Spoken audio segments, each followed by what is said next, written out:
Hello बच्चों, कैसे हो आप लोग। उम्मीद है बहुत ही अच्छे होंगे। और इसके पिछले लेक्चर में जो हमने बात की थी, हमने रियल नंबर क्लास 10th 1.1 के इंट्रो की बात की थी। और आज हम उसी एक्सरसाइज 1.1 रियल नंबर की सॉल्यूशन की बात करेंगे। तो बिना किसी देरी के चलिए स्टार्ट करते हैं। तो बच्चों, इससे पहले हमने ये यूक्लिड डिवीजन लेमा के बारे में आपको बताया था। और मैंने बताया था यूक्लिड डिवीजन लेमा हो, चाहे यूक्लिड डिवीजन थ्योरम हो, और चाहे यूक्लिड डिवीजन एल्गोरिदम हो, आपको घबराना नहीं है। देखिए यहाँ पे आपको यूक्लिड डिवीजन एल्गोरिदम दे दिया गया। देखिए एल्गोरिदम कुछ और नहीं है। एल्गोरिदम जो है कॉम्बिनेशन ऑफ स्टेप है। यानी कि जो हम यूक्लिड डिवीजन लेमा को एक बार सॉल्यूशन करते थे तो हम उसको लेमा बोलते थे, और उसी स्टेप को हम बार बार करेंगे तो उसके जो कॉम्बिनेशन जो तैयार होगा ना सॉल्यूशन का, वो कहलाएगा एल्गोरिदम। बस, और कुछ अंतर नहीं है। तो हम एक बार रिकॉल करते हैं, यूक्लिड डिवीजन एल्गोरिदम की बात किया जाए, चाहे यूक्लिड डिवीजन लेमा की बात किया जाए। तो हमने लेमा में आपको बताया था, हमने ये बताया था कि भाई साहब जो डिविडेंड होता है ना, dividend is equals to divisor multiply quotient plus remainder, ये होता था। और हमने एक आपको कंडीशन भी बताई थी कि भाई साहब जो रिमाइंडर होना चाहिए ना, वो या तो जीरो के इक्वल होगा या तो जीरो से बड़ा होगा, और हमेशा डिवाइजर से छोटा होगा। ये बात हमने बताई थी। और इसी का हमें यूज करके और आज एचसीएफ फाइंड करना है। देखिए यहाँ पे लिखा है use Euclid division algorithm to find HCF. ये इसका मतलब है एचसीएफ तो हम प्राइम फैक्टराइजेशन मेथड से भी कर सकते थे, लेकिन आपको उससे नहीं करना है। आपको यूक्लिड डिवीजन एल्गोरिथम का उपयोग करके इसका सॉल्यूशन, इसका एचसीएफ आपको बताना है। तो चलिए स्टार्ट करते हैं बिना किसी देरी के। तो पहला जो आपका क्वेश्चन है 135 एंड 225 का आपको एचसीएफ फाइंड करना with the help of Euclid division algorithm. तो सबसे पहला काम, इन दोनों में से बड़ा नंबर कौन सा है? तो आपको दिख रहा होगा कि 225 इज ग्रेटर देन 135।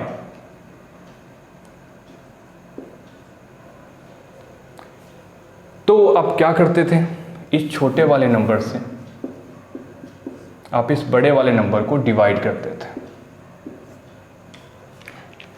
तो चलिए डिवाइड करिए। तो 135 2 जा तो ज़्यादा हो जाएगा।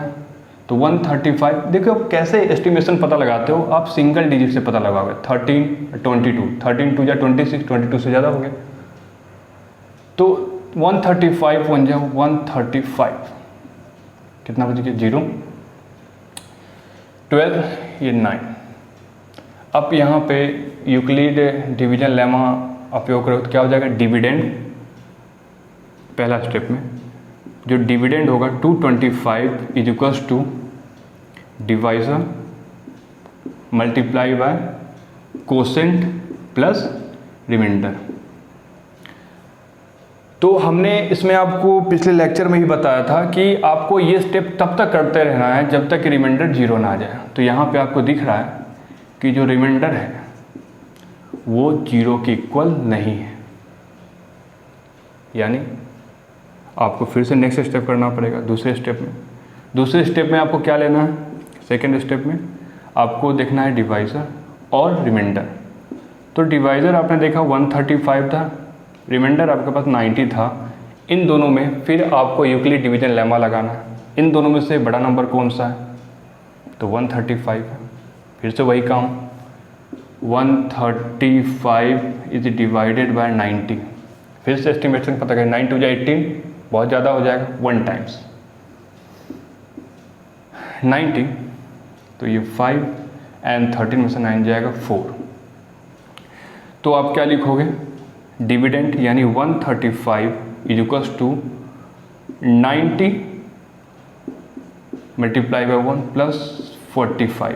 फिर से यहाँ देखो तो यहाँ पे फिर से आपको दिख रहा है कि जो रिमाइंडर है वो 0 के इक्वल नहीं है। मतलब अगेन हमें ये स्टेप करना पड़ेगा।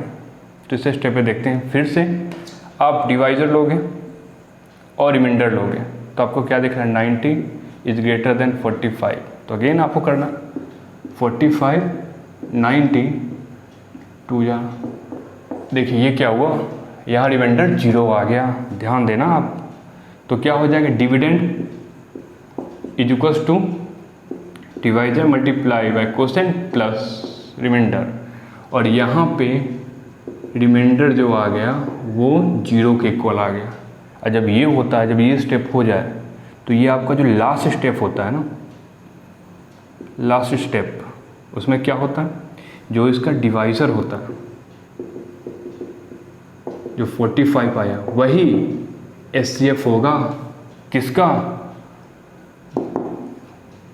135 और 225 का। बच्चों समझ में आया? चलिए मैं एक बार रिपीट करता हूँ।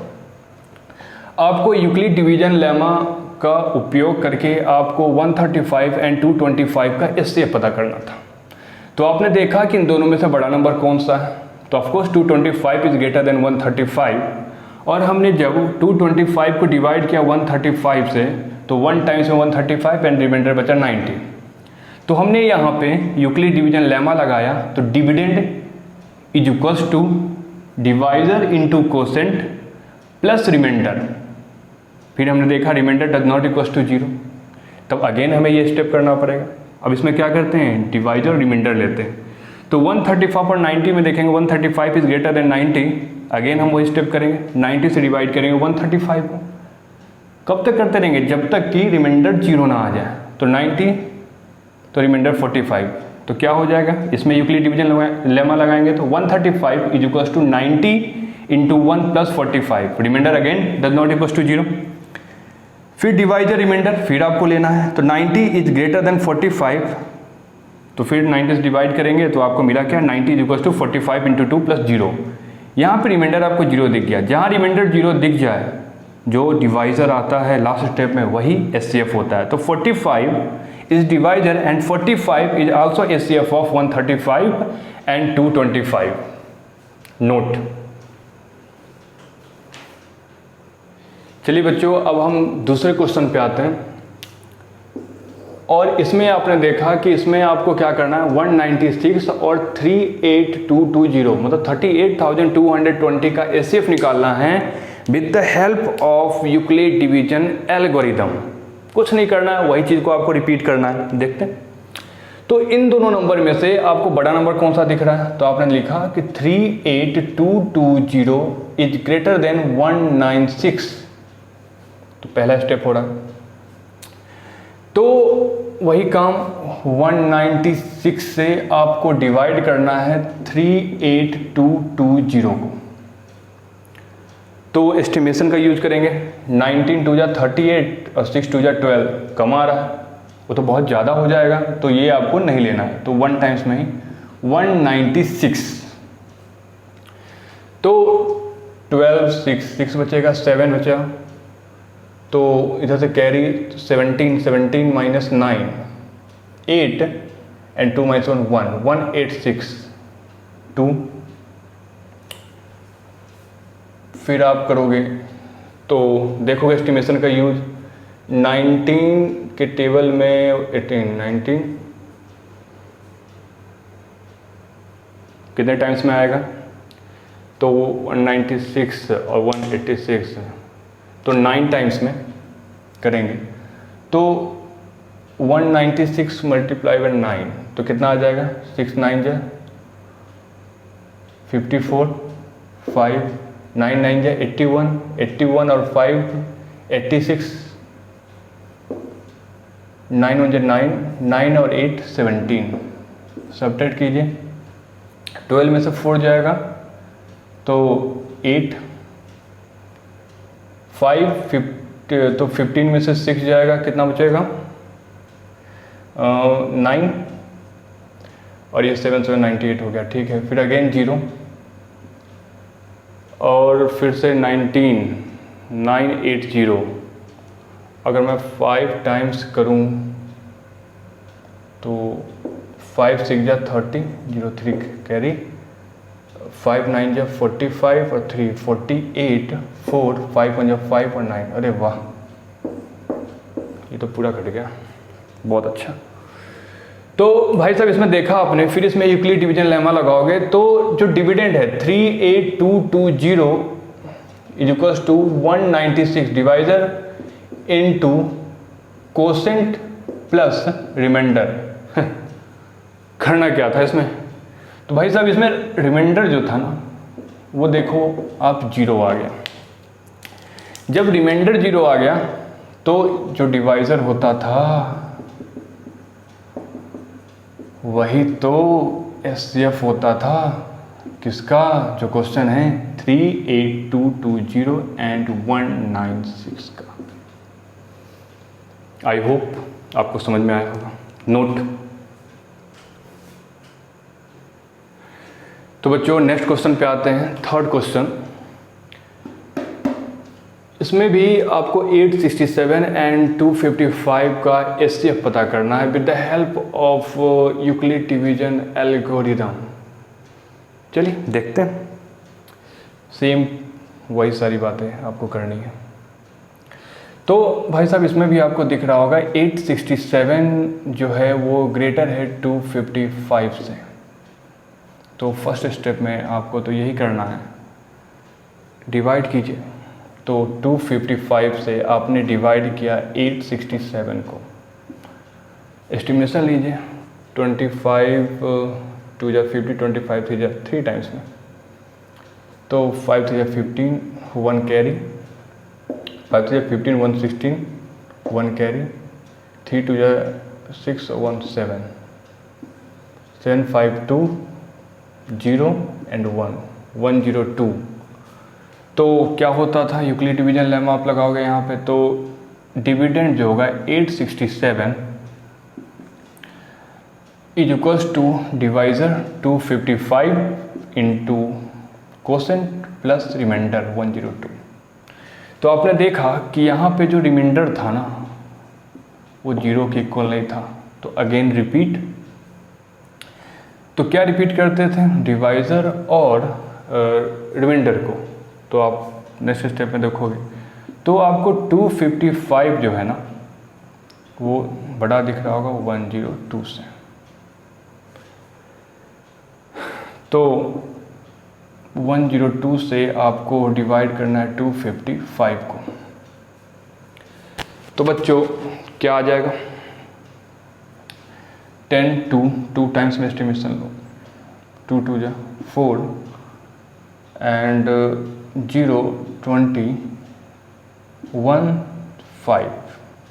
तो आपने देखा dividend 255 is equals to 102 into 2 plus 51।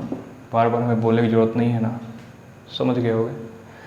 तो यहाँ भी आपका जो रिमाइंडर था वो 0 के इक्वल नहीं आया। तो अगेन प्रोसेस रिपीट। तो प्रोसेस रिपीट करना है आपको। तो डिवाइजर और रिमाइंडर, तो 102 इज ग्रेटर देन 51।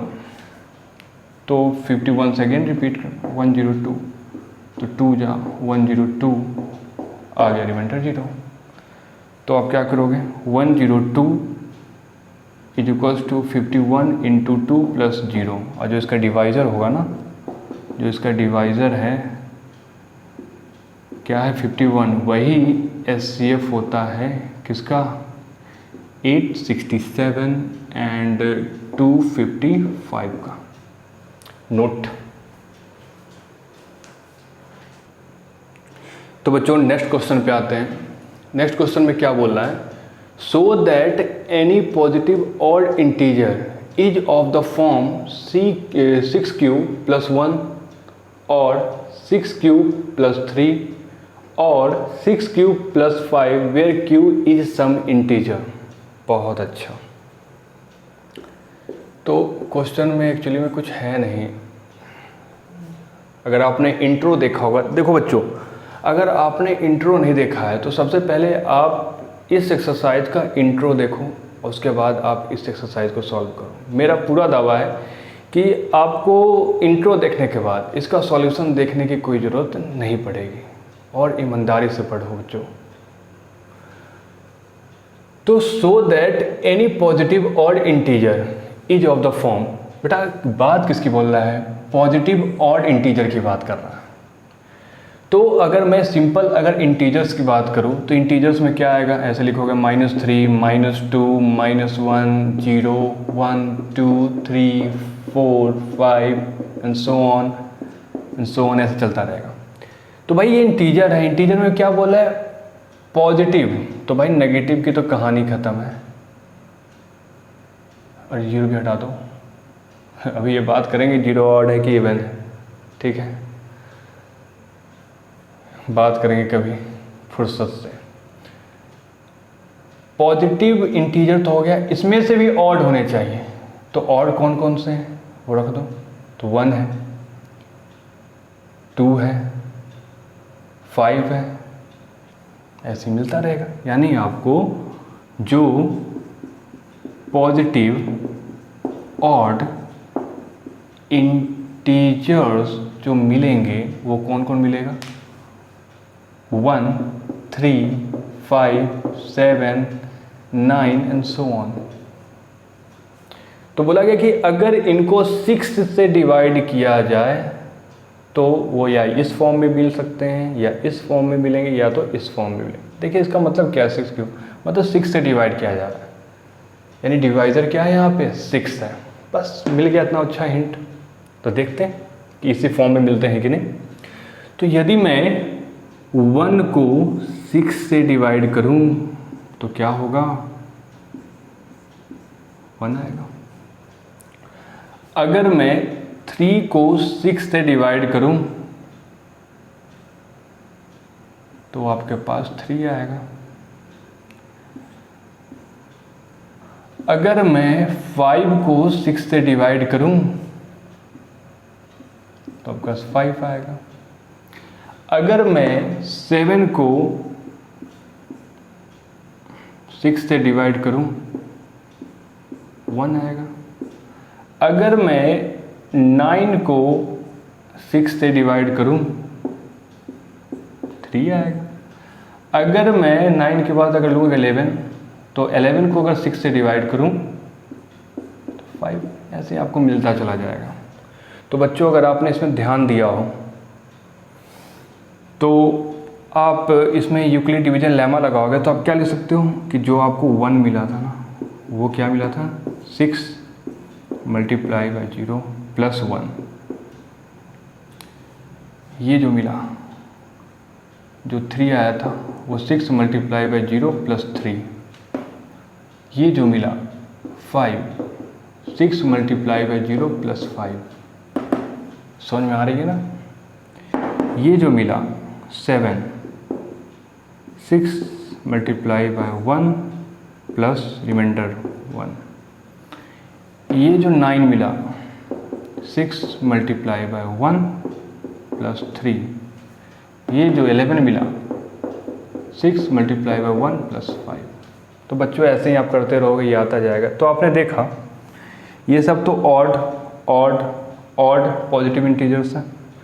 ये आपका देखिए कांस्टेंट दिख रहा है, ये भी कांस्टेंट दिख रहा है, ये भी कांस्टेंट दिख रहा है, ये भी कांस्टेंट दिख रहा है, ये भी कांस्टेंट दिख रहा है, इसमें भी कांस्टेंट वेरिएबल क्या दिख रहा है? ये।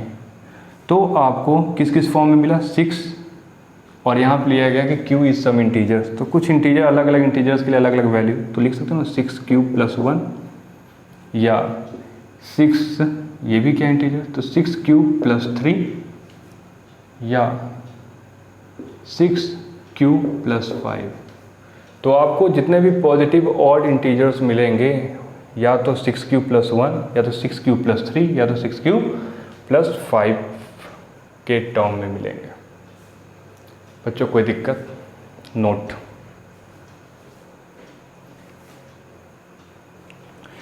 तो बच्चों नेक्स्ट क्वेश्चन 3rd पे आते हैं, और ध्यान से इसको देखिए। इसमें बोल रहा है कि an army contingent of 616 members is to march behind an army band of 32 members of column. What is the maximum number of column in which they can march. तो बच्चों अगर ईमानदारी से बताऊँ ना तो मैं इसको एक लाइन में ख़त्म कर सकता हूँ, लेकिन इस क्वेश्चन की जगह पे कुछ और क्वेश्चन आ जाए तो आप फेल नहीं कर पाओगे एग्जाम में. एक लाइन में ख़त्म हो सकता है, आपके स्कूल में एक लाइन में ही ख़त्म किया गया हो, लेकिन फील कीजिए क्वेश्चन को मतलब समझिए, ठीक है. बिना किसी बहकावे में आए क्वेश्चन को फील कीजिए, जल्दीबाजी नहीं करनी आपको. देखते हैं. तो एन आर्मी कंटिजेंट, देखिए कहने का मतलब है, आपने देखा होगा 15 अगस्त या 26 जनवरी के दिन इंडिया गेट पे परेड होता है ना. तो बोल रहा है कि उस कंटिजेंट में मतलब सैन्य अगर बोला जाए तो आर्मी का जो समूह होता है ना उसी को बोला जाता है कंटिजेंट, ठीक है. उसमें 600 मतलब 616 मेंबर्स हैं. In march behind an army band, और उस आर्मी बैंड में 32 मेंबर्स हैं. तो मान लीजिए कि आर्मी कंटिजेंट वैसे ऐसे ये जो है ये ऐसे परेड में शामिल हुए. और मान लेते हैं इसमें नंबर ऑफ कॉलम जो है ना 1 2 ये पता नहीं कितने हैं, तो मान लेते हैं नंबर ऑफ कॉलम जो है n है. बहुत ध्यान सुनिए. और ठीक इसके पीछे आपने देखा होगा बैंड वाले जा रहे हैं, ठीक है. आर्मी बैंड है, तो वो जितने कॉलम इसमें होंगे उतने कॉलम इसमें भी होंगे, तो इसमें भी n होंगे, ठीक है. लेकिन हमें नहीं पता कि एक कॉलम में कितने मेंबर हैं. तो मान लेते हैं ये जो आर्मी कंटिजेंट था तो इसमें एक कॉलम में मान लेते हैं x मेंबर्स थे, और इसमें जो ये आर्मी बैंड था ना इसमें एक कॉलम में मान लेते थोड़े समय के लिए कि y मेंबर्स थे. तो एक बताइए ये टोटल जो आर्मी कंटिजेंट थे उसमें कितने थे 616 मेंबर्स थे, और आर्मी बैंड में कितने मेंबर्स थे 32. तो ये 616 जो मेंबर आए होंगे ये कॉलम और ये 1 कॉलम में जितने मेंबर्स थे इन दोनों के मल्टीपल के बराबर. यानी आप लिख सकते हो ना कि 616 is equal to n into x. कोई दोहराया नहीं है. इसी तरीके से 32 is equal to n into y. तो बच्चों बोला कि what is the maximum number of column in which they can march. तो अगर आप इन दोनों का एचसीएफ लो तो आपको n ही तो दिख रहा है, यानी कि इन दोनों में जो फैक्टर्स आए उन फैक्टर्स में जो मैक्सिमम फैक्टर्स आए होता है ना हाईएस्ट फैक्टर वही होगा n. तो कुल मिला के ना हमें इसमें ये बताना था एचसीएफ ऑफ 32 और 616 आप फाइंड कर दो, आपको वही n जो मैक्सिमम यानी हाईएस्ट कॉमन फैक्टर होगा एचसीएफ जो होगा ना वही आपका n होगा. और n क्या था, n जो थे वो नंबर ऑफ कॉलम थे. अब आप एचसीएफ कैसे फाइंड करोगे भाई साहब. तो इसमें फिर से वही यूक्लिड डिवीजन लेमा लगाओ यार. तो क्या हो जाएगा 616 इज ग्रेटर देन 32. तो 32 से आप डिवाइड करोगे 616 को, तो 32 2 जा 64 कम तो 1 टाइम्स में होगा 32, और आप सब्ट्रैक्ट करोगे तो 11, तो ये 9 और 5 में 3 गया 2, फिर 6, और आप देखोगे तो आपको मिलेगा ये 32 9 जा 9 2 जा 18, 1 कैरी 9 3 जा 27 और 128, 16 8 और ये 0 ये मतलब 8. यानी आप लिख सकते हो ना dividend is equals to 32 divisor into quotient plus remainder. तो बच्चों इसमें देखो जो रिमाइंडर है ना वो 0 के इक्वल नहीं है, तो अगेन आपको स्टेप रिपीट करना है डिवाइजर और रिमाइंडर को लेके। तो 32 पहला स्टेप था। दूसरे स्टेप में 32 इज ग्रेटर देन 8, तो फिर से 8 से 32 को 8 4 जा 32। तो बच्चों इसमें देखो 32 is equal to 8 into 4 plus 0, यहाँ पे रिमाइंडर 0 के बराबर आ गया। और जब ये लास्ट स्टेप में क्या होता है, जो डिवाइज़र होता था ना, जो 8 आया वही एचसीएफ होगा 616 और 32 का। यानी कहने का मतलब जो नंबर ऑफ कॉलम जो होगा ना वो कितने होंगे 8। नोट।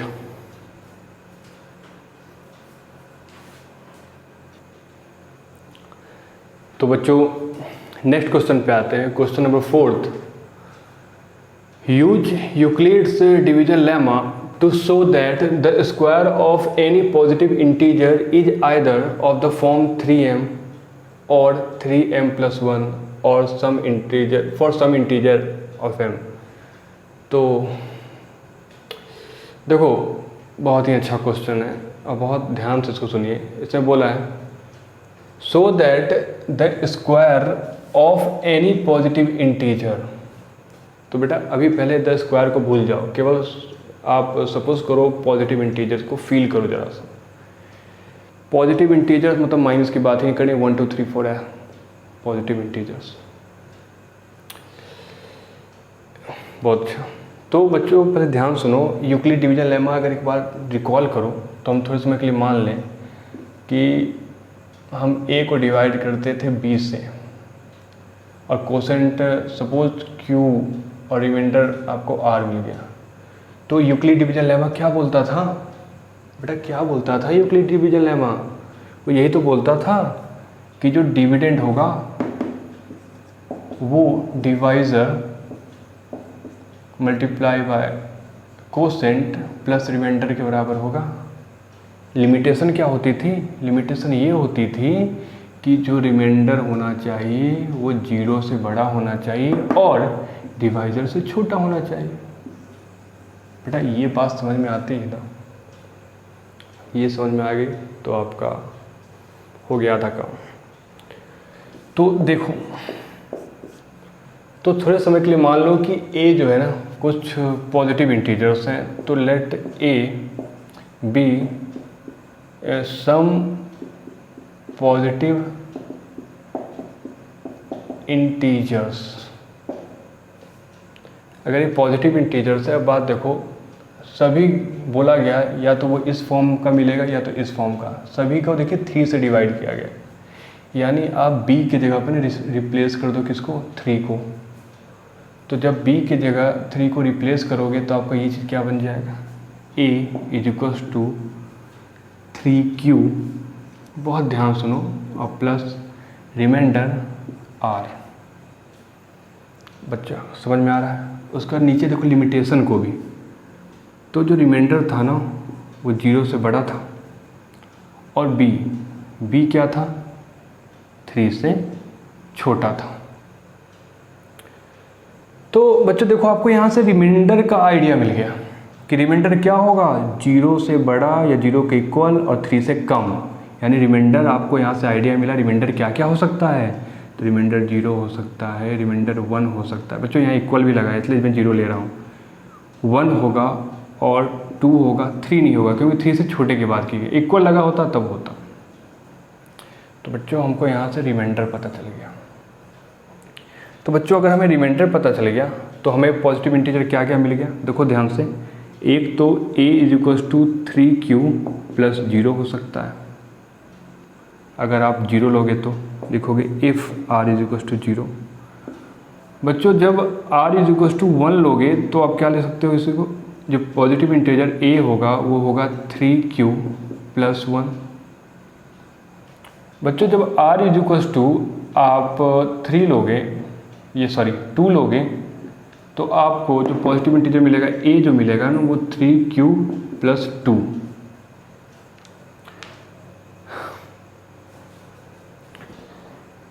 ये मिलेगा। और ये बात समझ में आई? तो या तो ये मिला, या तो ये मिला, या तो ये मिला। अब बच्चों इसने सिंपल पॉजिटिव इंटीजर की नहीं बात की थी, इसने बोली थी square of any positive integer, यानी ये सिंगल ए की बात ही नहीं कर रहा था, ये तो इसके स्क्वायर की बात कर रहा था। तो बच्चों अगर पहले का अगर तुम स्क्वायर करो, ठीक है, जो फर्स्ट था इसका स्क्वायर करोगे तो इस पॉजिटिव इंटीजर का जो स्क्वायर मिलेगा वो क्या मिलेगा? 3q + 0, 0 को लिखो या ना लिखो कोई मतलब नहीं है, 3q का स्क्वायर। इसकी बात करूँ तो क्या आ जाएगा? 9q²। बच्चों इसी तरीके से मैं इसकी बात कर रहा हूँ तो इसका भी स्क्वायर, तो a² = क्या? बहुत ध्यान से देखो, 3q + 1 का स्क्वायर, इधर स्क्वायर होगा तो उधर भी स्क्वायर होगा। बच्चों इसी तरीके से मैं थर्ड वाले का भी स्क्वायर करूँ तो a² = 3q + 2 का स्क्वायर। बोले सर कहाँ इस फॉर्म का आया? 3m प्लस कहाँ? बच्चों देखो तो 3m मतलब 3 के मल्टीपल होना चाहिए। तो बच्चों अगर मैं यहाँ से 3 कॉमन ले लूँ तो क्या मेरे पास 3q² नहीं होगा क्या? अब बच्चों जहाँ पे ये q के अलग अलग वैल्यू के लिए आपको अलग अलग चीज़ मिलेगा तो यहाँ लिख दीजिएगा = 3 और इसको मान लो क्या है, ये m है, ये क्या है? m है। तो बच्चों यहाँ लिखना वेयर 3q² = m। तो बच्चों 3m के फॉर्म में मिला। जब इसको आप ओपन करोगे तो देखो a + b का होल स्क्वायर, तो क्या हो जाएगा? 9q² a² प्लस 2ab मतलब 3 × 2 = 6q प्लस b² मतलब 1। बच्चों मुझे भी इसको 3 के मल्टीपल में लिखना है तो मैं इन दोनों में से 3 कॉमन ले लूँ तो मेरे पास क्या हो जाएगा? 3q² + 2q + 1। बच्चों ये भी तो वेरिएबल है तो इसको मैं m लिख सकता हूँ, 3m + 1 लिख देना, वेयर m = 3q² + 2q। बात समझ में आ रही है? बच्चों इसको देखो तो आप इसको लिख सकते हो ना, 9q² प्लस 2ab 3 × 2 = 6 × 2 = 12, 12q + 4। अब मामला फंस गया, सर कहाँ इसकी बात हो गई, ये क्या बात है 4 का? तो बच्चों एक बात सुनो तो 9q² + 12q + 4 को आप 3 + 1 तो लिख सकते हो ना। इन तीनों में आप 3 कॉमन ले लो, 3q², 3 × 4 = 12q अब +1 +1, इस पूरे को m ले लो तो क्या बन जाएगा? 3m + 1 बना कि नहीं? यहाँ लिख देना वेयर जो m है ना = 3q² + 4q + 1। तो देखो या तो इस फॉर्म में मिला, या तो इस फॉर्म में मिलेगा, या तो इस फॉर्म में, यानी दोनों सेम ही तो हैं। बच्चों समझ में आया होगा? नोट।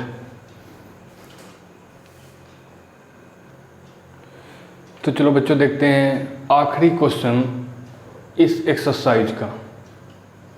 सेम टू सेम पिछले क्वेश्चन की तरह, ये थोड़ी सी एक अंतर है, यहाँ पे क्यूब आ रहा है बस। तो बच्चों वही वाली बात हमने बोला था कि यदि आप a को डिवाइड करो b से, अगर मान लीजिए कि कोसेंट q है और रिमाइंडर r है, तो यूक्लिड डिवीजन लेमा क्या बोलता था बेटा? ये बोलता था ना ये कि जो डिविडेंड होगा वो divisor into quotient plus remainder होता था, और जो रिमाइंडर होगा वो 0 से बड़ा होना चाहिए और डिवाइज़र से छोटा होना चाहिए, और इसके अलावा उसने कुछ बोलता था। उसके बाद इसको बोला गया कि इसके फॉर्म में आना चाहिए। इससे हमें एक आइडिया मिला कि 9 से डिवाइड करना है। तो बेटा अगर बात सुनो, अगर मैं इसको रिप्लेस करूँ 9 से तो क्या आ जाएगा? बहुत ध्यान से देखो, तो यहाँ भी क्या आ जाएगा? 9, यहाँ भी क्या आ जाएगा? 9। तो आपको आइडिया मिला ना कि सॉल्यूशन मान लोगे, लेट लिखोगे a b पॉजिटिव इंटीजर, तो अगर आप ऐसे करते तो आपको क्या मिलता है, a is equal to 9q plus r, और r जो था वो 0 से बड़ा और 9 से छोटा। फिर r की वैल्यू क्या आती, 0 1 2 3 4 5 6 7 8। तो बेटा ऐसे आप r की वैल्यू रखते जाते तो आपको a is equal to 9q plus 0, a is equal to 9q plus 1, ऐसे करते करते a is equal to 9q plus 8, और बेटा फिर आखिरी में इन सब का क्यूब। तो बड़ा झाम पड़ जाता, कौन करेगा इतना कैलकुलेशन, इतना टाइम किसके पास है। तो मेरे प्यारे बच्चों, मैं इसको ऐसे ना करके ना, मैं इसको ऐसे भी तो कर सकता हूँ कि मैं इसको 3 से डिवाइड करूँगा, और जब उसको क्यूब करूँगा ना तो मुझे क्यूब क्या मिलेगा, 3 का, 3 3 9 9 3 27, एंड 27 जो होगा वो देखिए, वो 9 जो होगा ना वो 27 का फैक्टर होगा, 9 3 27 अपने आप काम बन जाएगा। तो बच्चों मैं यहाँ 9 से डिवाइड करके मैं 3 से डिवाइड कर देता हूँ, बात तो समझ में आ जाएगी क्यों। तो बच्चों देखो इससे क्या होगा, इससे एक मक्खी बहुत परेशान कर रही है रात के 3 बजे चलिए परेशान करने तो रिमाइंडर जो है 0 1 2। तो बच्चों यहाँ से आपको जो a मिला वो क्या मिला, पहला तो 3q प्लस 0, दूसरा a इज इक्वल टू क्या मिला 3q प्लस 1, तीसरा आपको a इज इक्वल टू क्या मिला 3q प्लस 2, है ना। तो बच्चों ये मिला आपको, तो मैं इसको ऐसे लिख देता हूँ ताकि मेरे पास जगह बची रहे, 3q प्लस 2। बच्चों अगर आपको थोड़ी भी दिक्कत किसी भी चीज़ में, अगर जो मैं पढ़ा रहा हूँ उससे रिलेटेड आए तो आप कमेंट में क्वेश्चन पूछ सकते हो। ये आपका चैनल है, दिल खोल कर पढ़ो। अब बच्चों बहुत मेहनत करो, ठीक है, बहुत मेहनत करो। बच्चों जिस दिन आपके गार्जियन को बोलना पड़ जाए कि बेटा कुछ पढ़ ले, समझ जाना पूरी गलती आपकी है, समझ रहे हो, ये असली पढ़ाई नहीं है। जिस दिन आपके गार्जियन बोलना शुरू कर दे कि अरे कितना पढ़ेगा, थोड़ा सो जा, ये तो पागल हो जाएगा, उस दिन समझना कि तुम बिल्कुल सही डायरेक्शन में हो। मेहनत करो बाबू, यही तो उम्र है अभी मेहनत करने की, जिंदगी भर मस्ती करनी है। चलो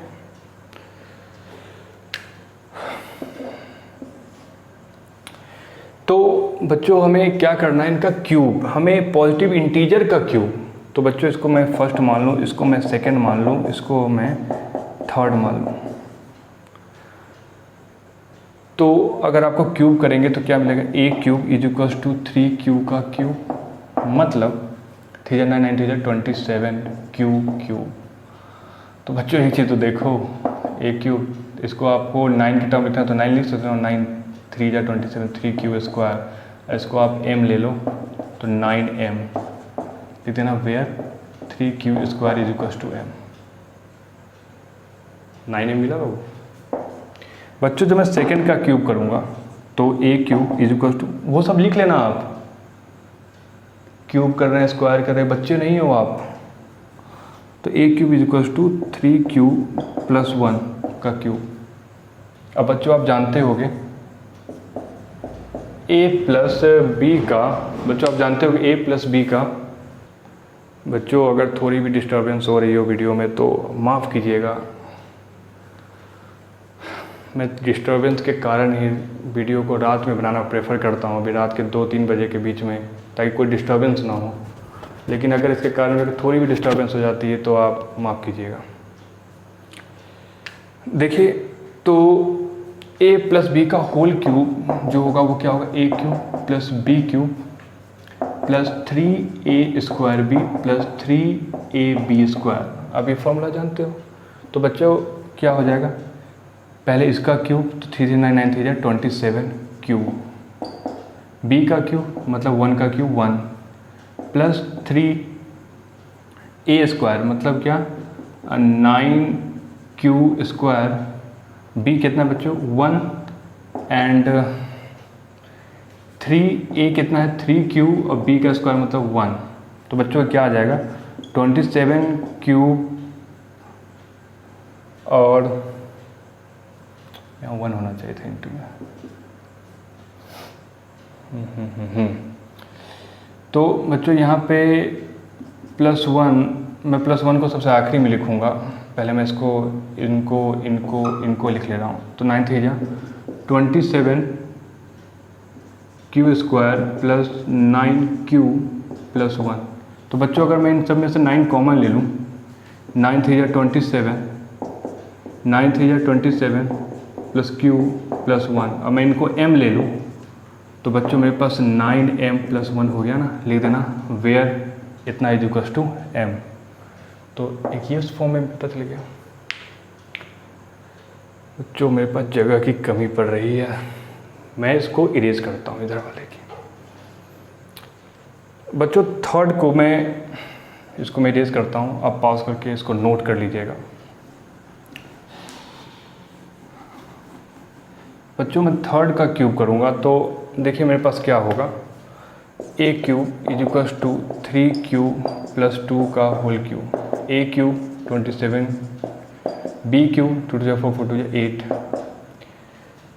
उसके बाद 3a स्क्वायर मतलब 9q square into 2 plus 3q into 2। तो आपके पास 27q plus 8, 27q sorry 9 3 27, 27 2 54 q square plus 3 3 9 9 2 18 q। बच्चों में 27q plus 54q square plus 18q plus 8 मैं लिख सकता हूँ। अब बच्चों इसमें देखो मैं अगर 9 कॉमन ले लूँ तो 9 3 27 प्लस 9 6 q स्क्वायर प्लस 9 2 अब प्लस 8। अब मैं इसको m ले लूँ तो मेरे पास 9m प्लस 8 इस फॉर्म में मिल गया। तो बच्चों ये थी कहानी 1.1 की और ये पूरी तरीके से समाप्त होती है। नेक्स्ट वीडियो में हम 1.2 का इंट्रो लेके आएंगे। तब तक बहुत मेहनत करो, बहुत लगन के साथ, और पढ़ते रहो और बढ़ते रहो। Take care.